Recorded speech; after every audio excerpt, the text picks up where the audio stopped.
नमस्कार. सर्वात मोठी बातमी. चॅनेलवर नवीन आला असाल तर चॅनेल सबस्क्राईब करा. लाडकी बहीण योजनेचा पहिला हप्ता महिलांच्या खात्यात जमा झाला आहे. ऑगस्ट अखेरपर्यंत महिलांना या योजनेचा फॉर्म भरता येणार आहे. विधानसभा निवडणुकी या योजनेच्या जोरावर जिंकण्याचा दावा महायुतीतील नेते करत आहेत. मात्र ही योजना बंद करण्याची भीतीच उपमुख्यमंत्री देवेंद्र फडणवीस यांनी व्यक्त केली आहे.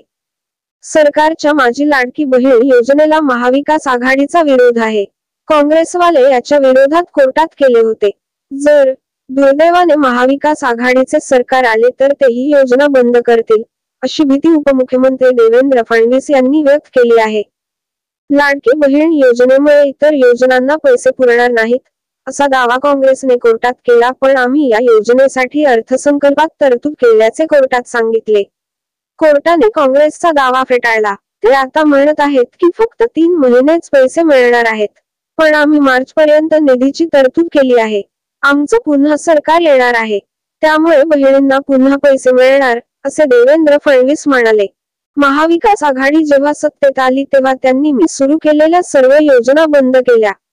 जलयुक्त शिवार सारखी योजना बंद केली. चुकून दुर्दैवाने ते सत्तेत आले तर ते लाडकी बहीण योजना बंद करतील.